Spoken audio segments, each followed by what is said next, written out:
2021 වසරේ මේ මාසේ 8 වෙනිදා භාවනා වැඩසටහන ශ්‍රද්ධා ගුණති ප්‍රඥාවන්ත පින්වතුනි අපි දෙවි සොයනවා නිවීම අපි දෙවි සොයනවා නිවන මුළු මහත් ලෝකෙම ඒ ආකාරයට දෙවි සොයන්නේ පිච්චි වේදනාවෙන් සොයන්නේ නිවන සැනසීම සහනය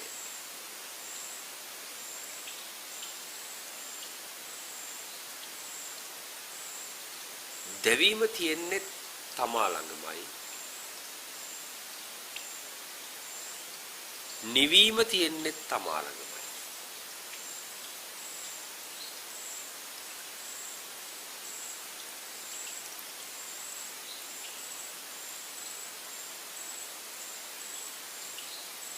දෙවීම එක තැනක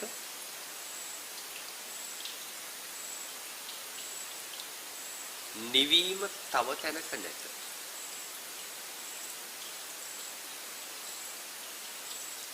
දෙවීම එක තැනක නිවීම තව තැනක නැත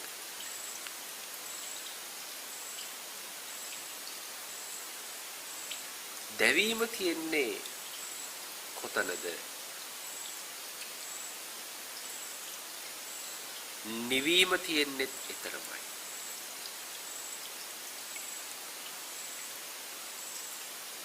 පින්නතුනි ඒක ගැඹුරු කාරණයක්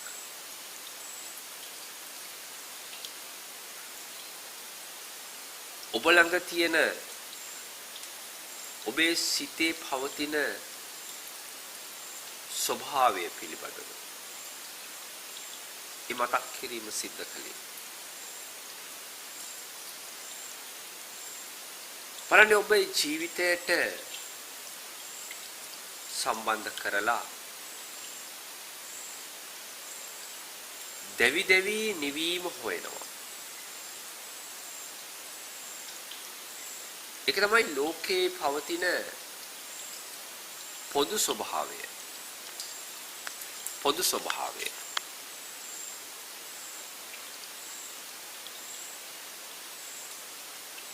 ඒ අය දෙවීම එක තැනක තියෙද්දි නිවීම තව තැනකින් සොයනවා ඒක තමයි එතන පවතින වැරදි දෘෂ්ටිය එනිසා අපි තේරුම් ගන්නට ඕනේ දෙවීම කොතනද තියෙන්නේ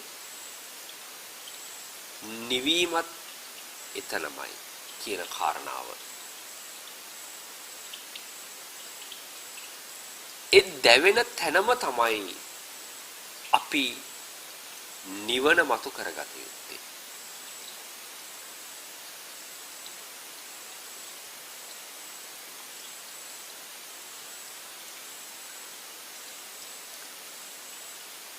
ඇයි දෙවෙන්නේ පින්නතුනි හේතු සහිතව හේතු හටගන්නා සෑම වෙලාවකම දෙවීමක් හටගන්නවා ඒ හේතු රැස් කරන්නේ ඔබගේම පුද්ගලත්වය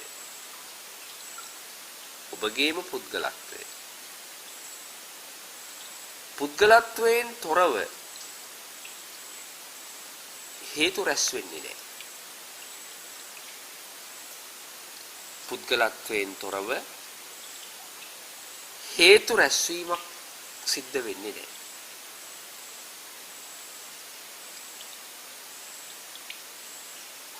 හේතුව සහ ඵලය භේදනය කරන්නේ වෙන් කරන්නේ කොටස් කරන්නේ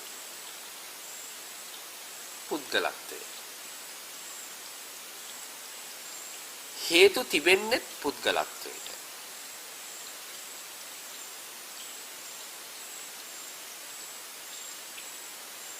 ඵල තිබෙන්නේ පුද්ගලත්වයට.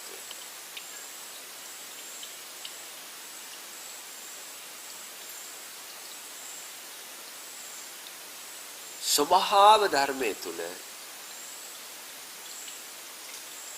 හේතුව සහ ඵලය ඔබ පුද්ගලත්වයේ තුලින් දුටුවත් ඒ දෙකෙන්ම නිදහස්ව තමයි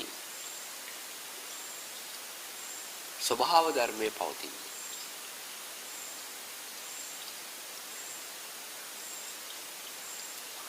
අපේ නුවණ ඒ වගේම අපේ ඥානය අපේ ගුණය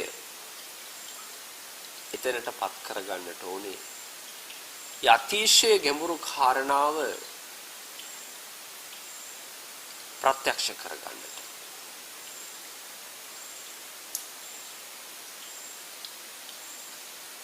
දේශනය තුලින් නැවත වතාවක් සිහි ගන්නවන්නට කැමති ඔබගේ අවබෝධය පිණිස හේතු තිබෙන්නේ පුද්ගලත්වයට ඵල තිබෙන්නේ පුද්ගලත්වයට. ස්වභාව ධර්මය හේතුඵල දෙකෙන්ම නිදහස්. ස්වභාව ධර්මය හේතුඵල දෙකෙන්ම නිදහස්.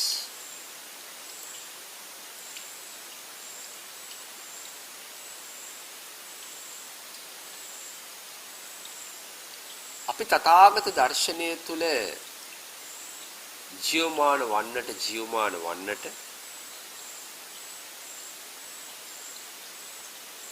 ඒ හේතුඵල ප්‍රභේදනය නොකරන තැනට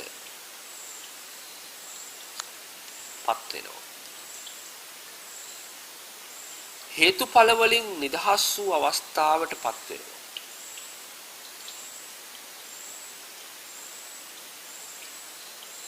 එතන තමයි පින්නතුනි සැනසීම තියෙන්නේ. එතන තමයි සැනසීම තියෙන්නේ. ඒ සැනසීම මතු කරගන්නට ඕනේ තමන්ගේ ජීවිතයේ දැවෙන තැනින්මයි. දැවෙන තැනින්.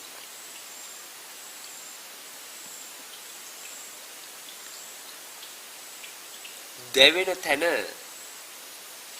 නිවාලු මොහොතේ ඇතිවන తত্ত্বය තමයි නිවන කියලා කියන්නේ.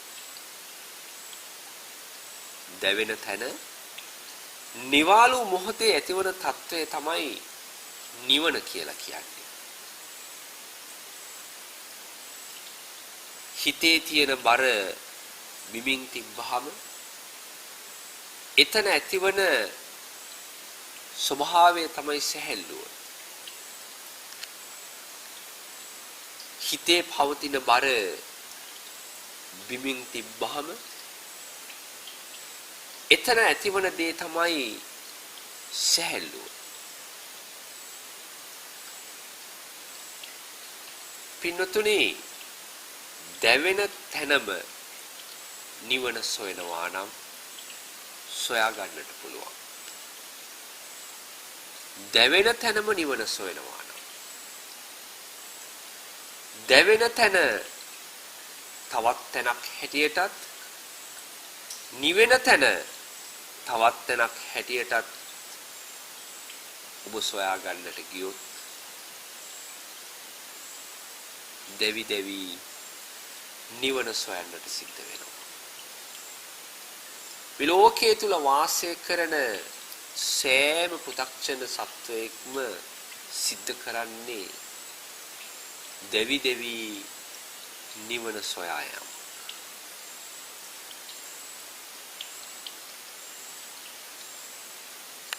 දැවෙන තැන තවත් තැනක් හැටියටත් නිවෙන තැන තවත් තැනක් හැටියටත් දකින්නට පුරුදු වෙලා තියෙනවා.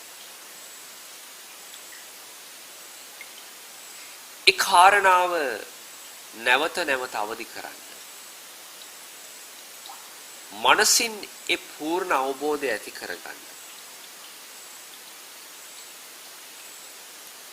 අපේ බොහෝ පිරිසක් යමක් අඩවශ්‍යයෙන් තේරුම් අරගෙන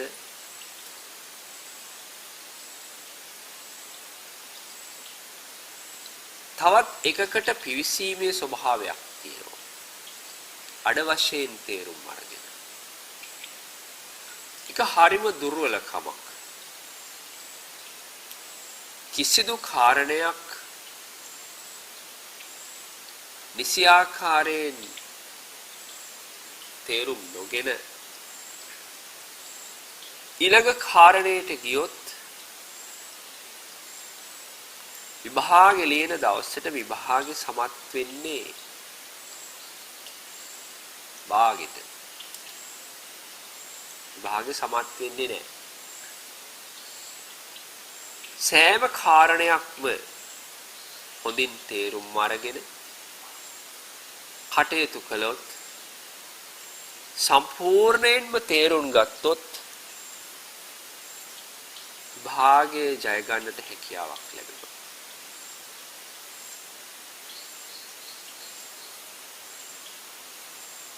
පින්නතුනේ තමන් සතුව තියෙන ඒ විශිෂ්ට ප්‍රඥාව මේ මොහොත තුල අවදි කරන්න.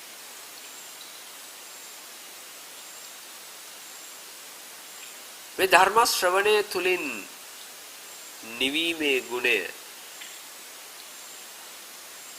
මේ වන විටත් ඥාන දර්ශනය වෙනවා.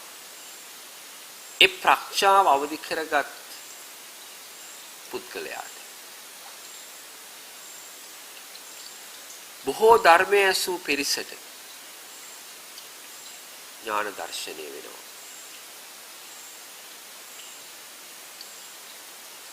පුද්ගලත්වයෙන් බැහැරව උදා වෙන ඥාන දර්ශනය තුලින් විමුක්ති ඥාන දර්ශනය තුලින් නිවන් මඟ දකිනවා.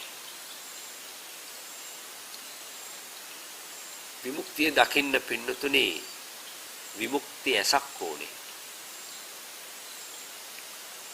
නිවන් දකින්න නිවුණු ඇසක් ඕනේ.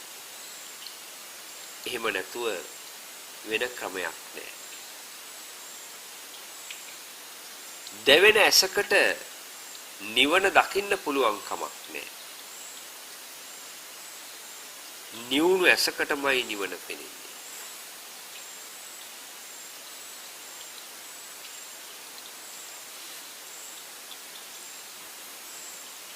මොකද්ද මේ දැවෙනවා කියලා කියන්නේ?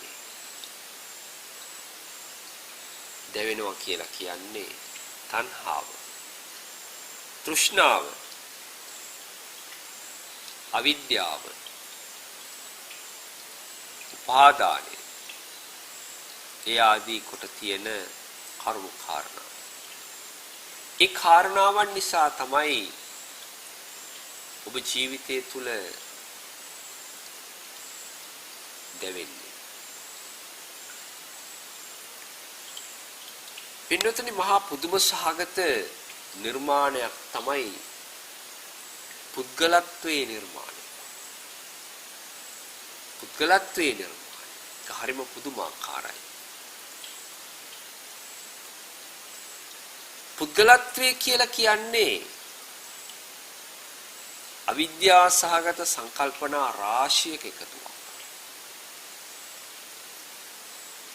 අවිද්‍යා සහගත සංකල්පනා රාශියක එකතුවක්.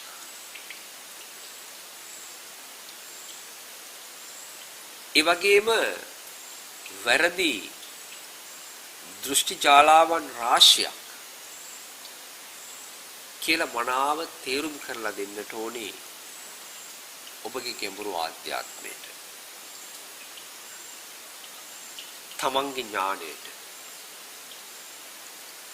තමන්ගේ හිතට තමන්ගේ හිත තුල අනවබෝධයෙන් සැරිසරන අවිද්‍යාසහගත දෘෂ්ටිවලට ඔබ විද්‍යාව සත්‍ය ඉගෙනවිය යුතුයි. සත්‍ය හඳුනාගෙන සත්‍ය ඉගෙනවිය යුතුයි.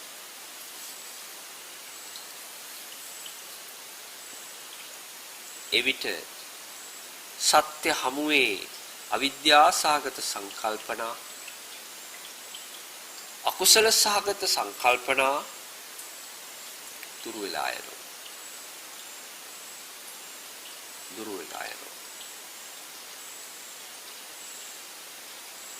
දැවීමේ විඳීමේ තියෙන රසයට වඩා විඳීමෙන් තොර වෙච්ච අවේදිත ඒ නිවන් මඟ තාම සුදුරු ලස්සන පිවිතුරු මනරම්මාවතක්.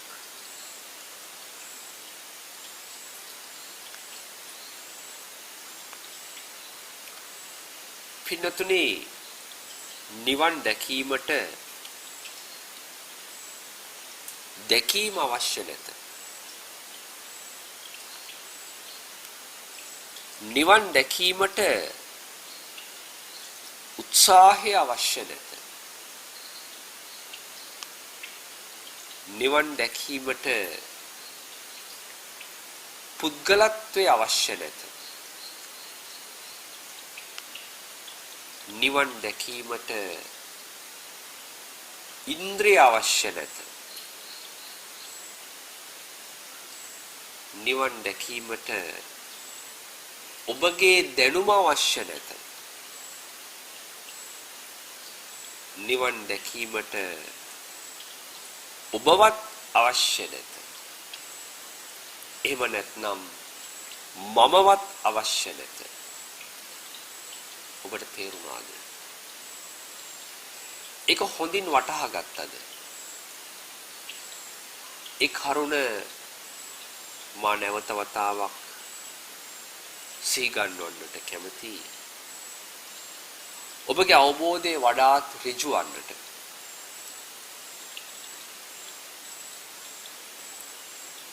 නිවන් දැකීමට ඔබේ දැකීම අවශ්‍ය නැත. නිවන් දැකීමට ඔබේ ඥානයද අවශ්‍ය නැත. නිවන් දැකීමට ඔබේ දැනුමද අවශ්‍ය නැත. නිවන් දැකීමට ඔබවත් අවශ්‍ය නැත.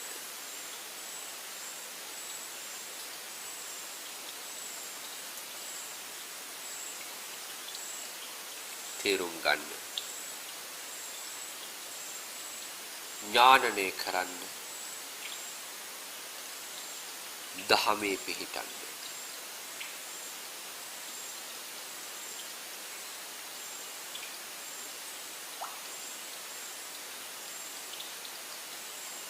තමන් තුළ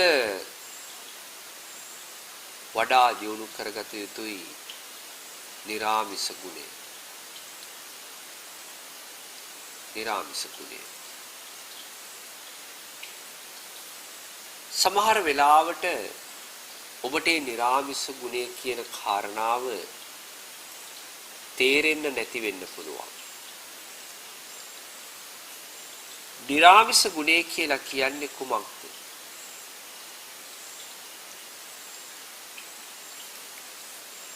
යම් කිසි කාරණයක් කුමක් හෝ සිද්ධාන්තයක් පුද්ගලයෙක්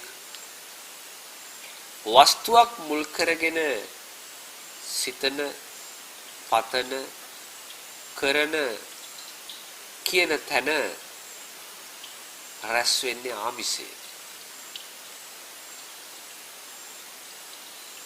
ඒක පුද්ගලත්වයේ කේන්ද්‍ර කරගනිමින් සිදුවන්නා වූ ක්‍රියාවලියක්.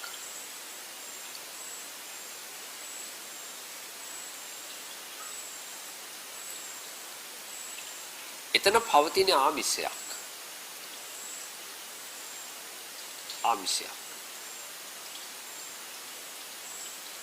පුද්ගලයෙක් නැතිව, කාරණයක් නැතිව, සිද්ධාන්තයක් නැතිව, අතීත අනාගත වර්තමාන සම්බන්ධතාවයක් ගොඩනැගීමකින් තොරව යම් ඥාන දර්ශනයක් නිසා, ගුණයක් නිසා තමන්ට වේදනාවෙන් තොරව ඇතිවන සහනශීලීකමට තමයි නිරාමිස සුවය කියලා කියන්නේ.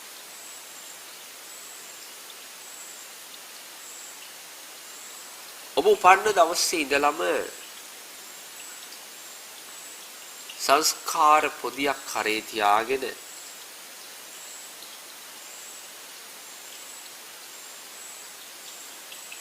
යම් දෙයක්, යම් කාරණයක්, යම් දෘෂ්ටියක්, යම් සංසිද්ධියක් තමන්ගේ හිස මත තබාගෙන තමන් එවැනිම ආකාරයේ දෙයක් හැටියට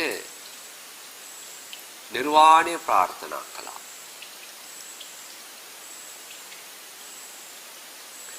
ජීවිත කාලේ පුරාවටම බණ ධර්ම ඇහුවත් ඔබට නිවන සාක්ෂාත් කරගන්නට බැරි වුණා. පින්නතුනේ, තමන් සංස්කාරයක් හැටියට ගොනු කරගන්නට උත්සාහ කළාට නිවන කියන ධර්මතාවය කවදාවත්ම සංස්කාර ධර්මයක් හැටියට ගොනු කරගන්නට පුළුවන් කමක් නැහැ. ඒකට හේතුව තමයි නිර්වාණ ධර්මය, සැනසීම, මානසික සුවතාවය සංස්කාරයන්ගෙන් තොරවයි පවතින්නේ. කිසිම සංස්කාරයක් ඒ තුල නැහැ. කිසිදු සකස් වීමක් ඒ තුල නැහැ. එකතු කිරීමක් නැහැ. සම්පාදනයක් නැහැ.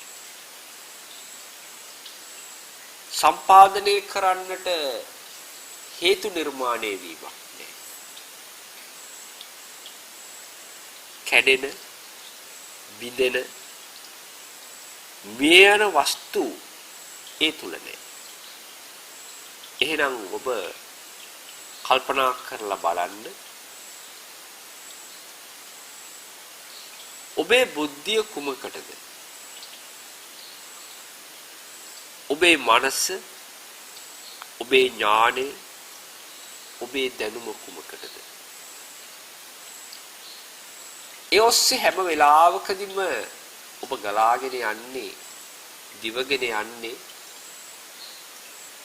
ඔබගේ ලෝකයට හසුවන යමක් පසුපස.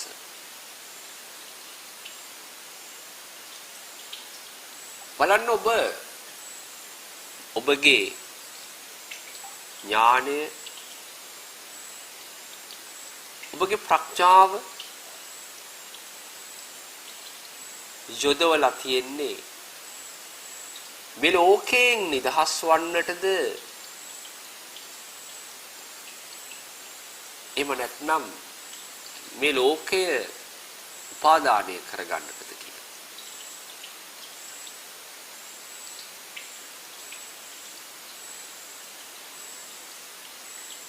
ඔබ හැම වෙලාවකදීම ඔබගේ මනස යොමු කළේ ලෝකේ ශක්තිමත් කරන්න මිසක්, ලෝකයේ ස්ථාවර කරන්න මිසක්, ලෝකයේ නිත්‍ය කරන්න මිසක්, ලෝකයෙන් නිදහස් වෙන්න නෙමෙයි.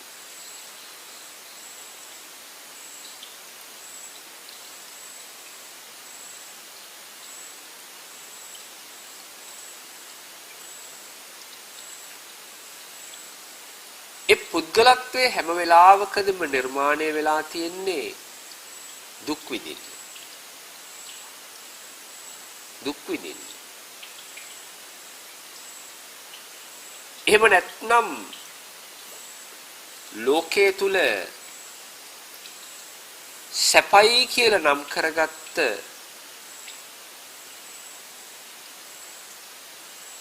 යම් යම් කරුණු කාරණා මේ අත පෙරළමින් යම් යම් සංකල්ප මේ අත පෙරළමින්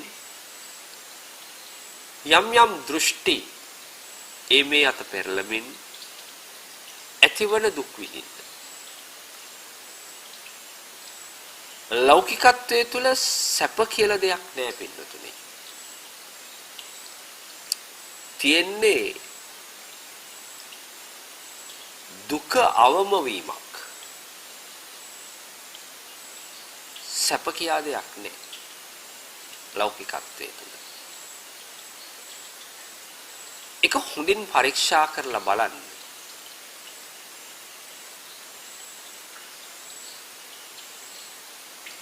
මේ ලෝකයේ තුල සැප කියලා දෙයක් නෑ. තියෙන්නේ දුක අවම වීම පමණයි.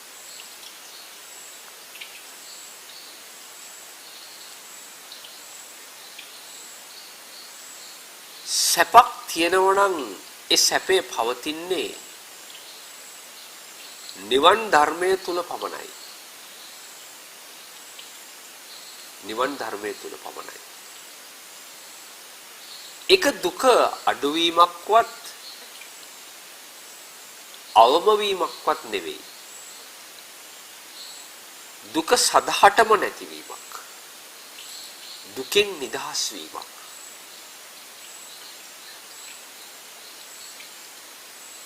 දුක පවතින්නේ බාහිර කරුණු වල නෙවෙයි. දුක පවතින්නේ බාහිර කරුණු වල නෙවෙයි. තමන්ගේ මනසේ තමන්ගේ දෘෂ්ටි තමන්ගේ සංකල්පේ ඒක තමයි තමන්ගේ දුක. තමන්ගේ පුද්ගලත්වයේ තමයි තමන්ට දුක. තමන්ගේ පුද්ගලත්වය. තමන්ගේ කියලා නම් කරගත්ත දේවල් තමයි තමන්ට දුක. ඒ වගේම තමන් කියලා කෙනෙක් හදාගත්ත එක තමයි තමන්ට තියෙන දුක.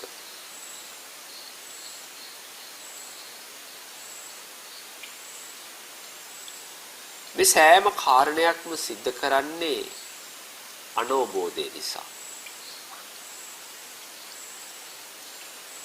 අනෝබෝධයෙන් ලෝකය පරිහරණය කරන පෘථග්ජන පුද්ගලයා මේ සාංසාරික දුක වැළඳගන්නේ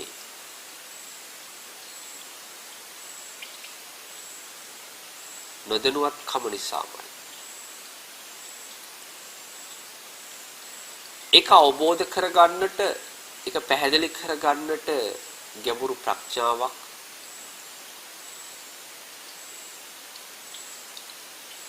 පුද්ගලත්වයේ නොදකින නිසා.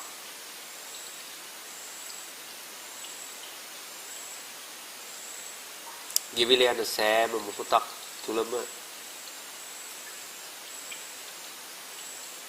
සසරෙහි ගොදුරක් බවට පත් වෙලා තියෙනවා.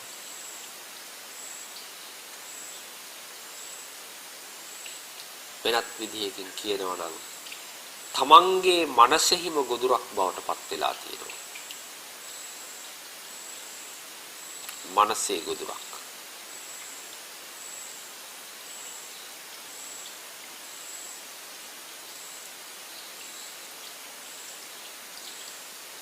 ගොඩක් මිනිස්සු හිතන්නට පුළුවන් තමන්ට යම් යම් කාරණාවන් නැති එක තමයි දුක.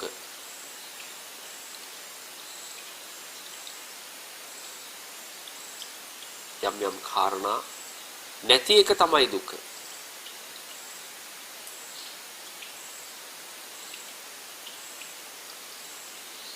ඒ වගේම Tamanට ඇති එක තමයි දුක.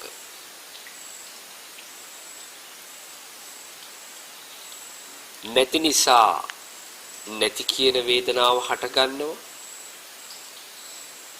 ඇති නිසා ඇති දේ රැක ගැනීමේ වර්ධනය කර ගැනීමේ වේදනාව හට ගන්නවා. ඒ කාරණාව පැහැදිලිද පින්නතුනි?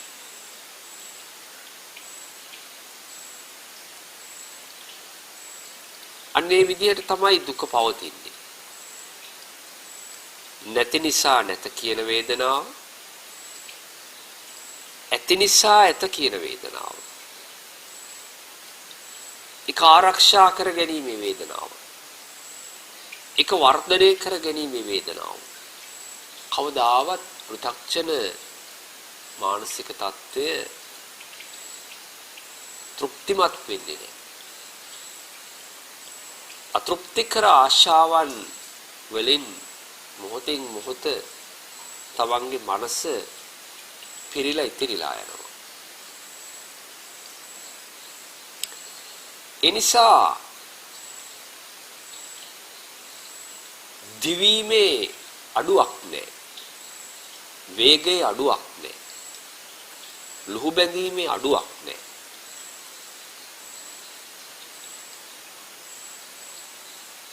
දිවීම පමණමයි හඳුනගෙන සිටින්නේ. ලුහු බැඳීම පමණමයි හඳුනගෙන සිටින්නේ. කෙනෙක් පරයා යෑමම තමයි හඳුනගෙන සිටින්නේ. කෙනෙක් පරාජය කිරීමමයි හඳුනගෙන සිටින්නේ.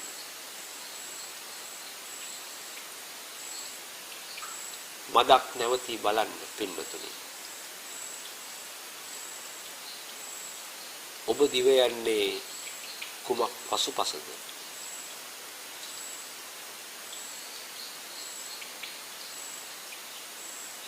ඔබ දිව යන්නේ කුමක් පසුපසද?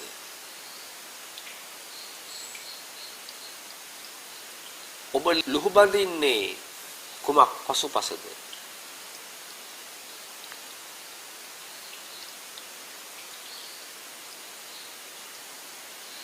ඔබගේ සියලු කාලය කැපකර සියලු ධනය කැපකර ඔබ ලුහු බඳින්නේ කිනම් ජයග්‍රහණයක් බලාපොරොත්තු වෙන්න.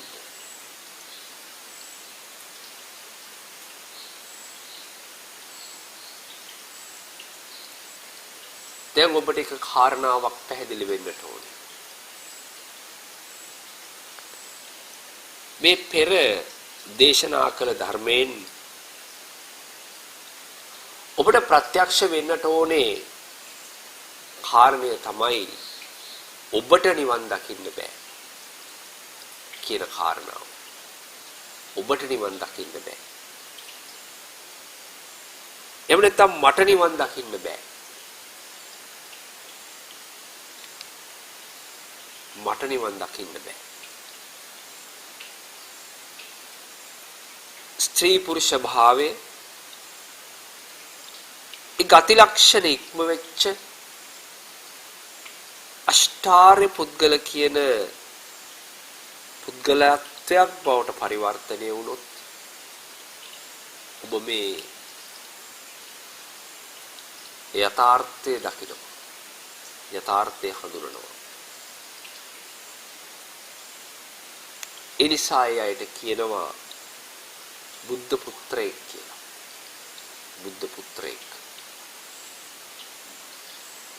බුද්ධ පුත්‍රයෙක් කියලා කියන්නේ ස්ත්‍රියක්වත් පුරුෂයෙක්වත් නෙවෙයි. එතන පවතින්නේ ඒකෙන් බැහැරව උදා කරගත්ත ඥානයක්. ඒකෙන් බැහැරව උදා කරගත්ත ඥානයක්.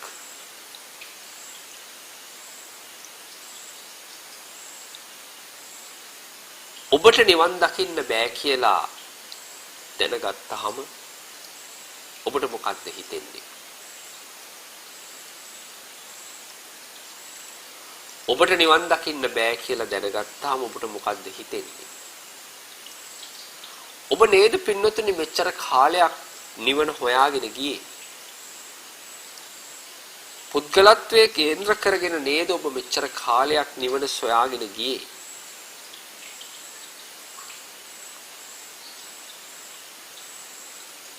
නිවන හොයපු කෙනෙක් හිටියා පින්නතුනි.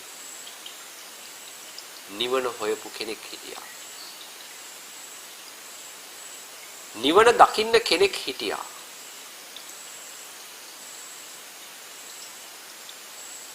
දැන් ඔබට පැහැදිලි වෙන්නට ඕනේ. ඔබට නිවන් දකින්න බෑ. ඒකේ අදහස තමයි ඔබ ළඟ තියෙන ඔය දැනුමට ඔබගේ ඉන්ද්‍රයන්ට නිවන් දකින්න බෑ.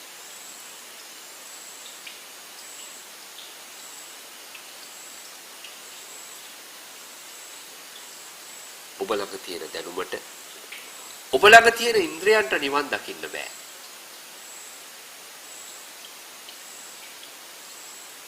ඔබ ළඟ තියෙන දැනුම ඒ වගේම ඉන්ද්‍රයන් දැවීමට මිස නිවීමට නෙවෙයි පින්නතුනි. දැවීමට මිස නිවීමට නෙවෙයි. දැනුම තුලින් ඔබට කවදාවත් සැනසෙන්න බෑ. ඒක බොහොම తాවකාලිකයි. ඉන්ද්‍රයන් තුලින් ඔබට කවදාවත් සැනසෙන්න බෑ. ඒක බොහොම తాවකාලිකයි.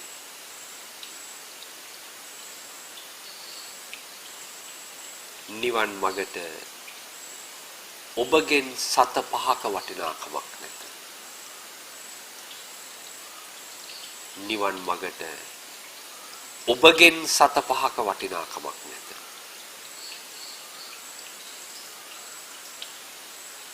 ඔබ ළඟ තියෙන වැදගත් කියලා හිතෙන ශ්‍රේෂ්ඨ කියලා හිතෙන චින්තනයෙන් සංකල්පයෙන් බුද්ධියෙන් දැනුමෙන් තඹ දොයිතුවක වටිනාකමක් නැත.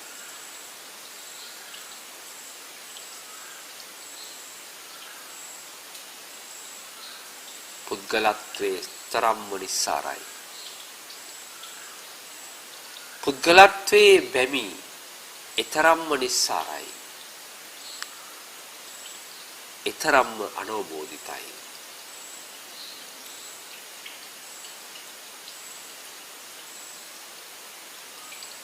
නිවන් මගට ඇතුළු වන විට ඉස්සියල්ල පසෙකලා ඔබගේ ඥාන දර්ශනය ඍජු කරගත යුතුයි.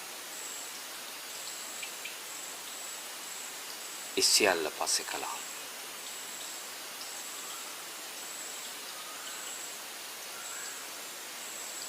ඉස්සියල්ල ඉවතලන්නට හැකිනම් පසෙකින් තබන්නට හැකිනම් නව දැක්මක් අරඹන්නට නව දර්ශනයක් තුල ජීවමාන වන්නට ඔබට හැකියාවක් ලැබේවි. ඒ නව දැක්ම අරඹන්නෙක් නැත. ඇත්තේ දර්ශනය තුල ජීවමාන වූ ස්වභාවයක් පමණකි. මේ යථාර්ථය සියලු දෙනාටම ප්‍රත්‍යක්ෂ වේවා.